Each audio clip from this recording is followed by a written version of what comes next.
name is Martin Matengu, Principal Custom Excise Officer for Hosea Kutako and Eros Airport.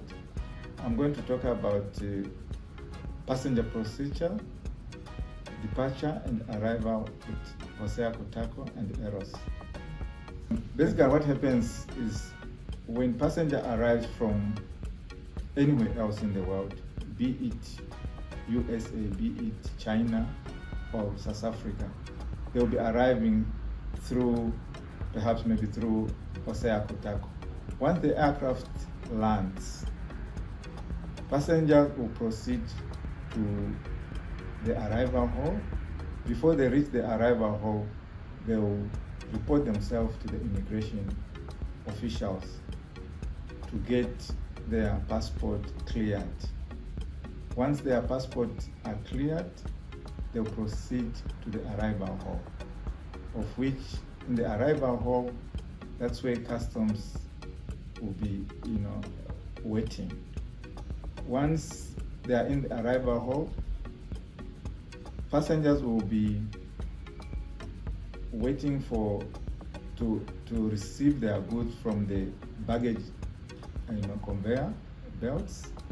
Once a passenger receives his goods from his luggage from the baggage conveyor belt, he will proceed either to the red channel or to the green channel.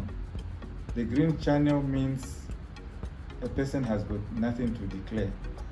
A red channel means if he has got something to declare.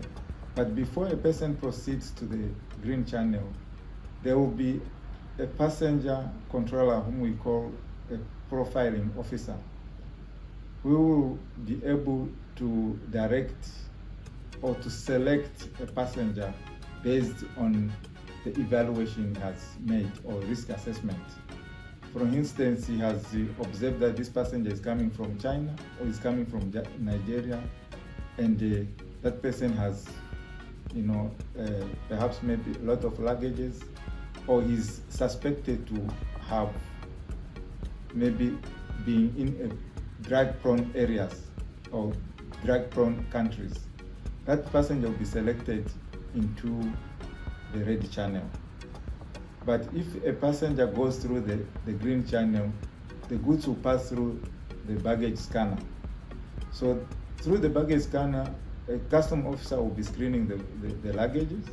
But if he suspects any suspected item in the luggage, that specific luggage or passenger will be directed into the red channel, whereby while they're in the red channel, a custom officer will question the traveler with regard to his arrival in Namibia.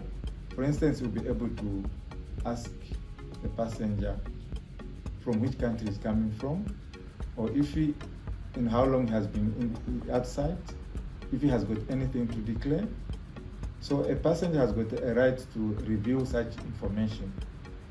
So before a custom officer starts examining the luggage of a passenger, he will politely ask the traveler whether to open his luggage,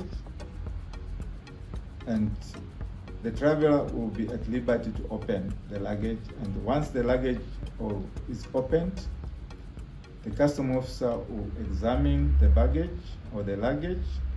If there's anything he finds not, which is suspicious or which is worth to be declared to customs, the customs officer will tell the traveler to declare.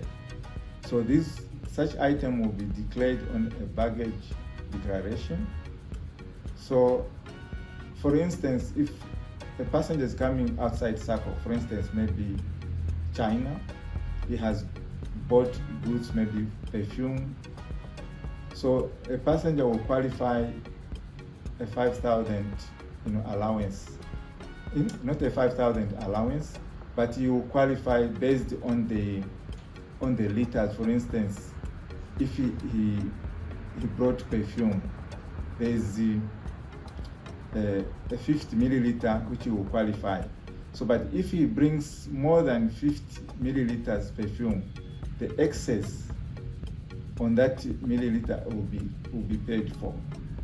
So once the excess is determined in terms of value, that we will charge the passenger a flat rate of 20% on which he is going to pay,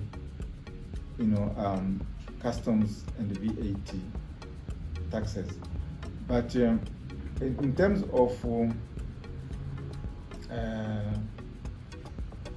personal goods, a traveler also qualifies a rebate of 5,000. Then, for example, if he brings goods worth maybe 10,000, he will be given an allowance of 5,000. Means that he will pay on an excess of another 5,000. So a flat rate of 20% will be applied on 5,000. That's what he's going to pay. So with regard of goods which are coming from South Africa, it's the same principle. The passenger will qualify, for instance, goods which, if he is bringing consumable goods, for instance, the perfume, an example which I've given, he will qualify based on the liters as well. If he exceeds the liters, meaning that the value of that excess will be determined in terms of how much is it, and then he will be charged a VAT on that one. And if in terms of personal goods, the passenger also will qualify an allowance of 5,000. For instance, I went to South Africa and buy goods worth 20,000. So we will deduct a 5,000 allowance from 20,000. The remaining 15,000, he will pay the VAT of 16.5.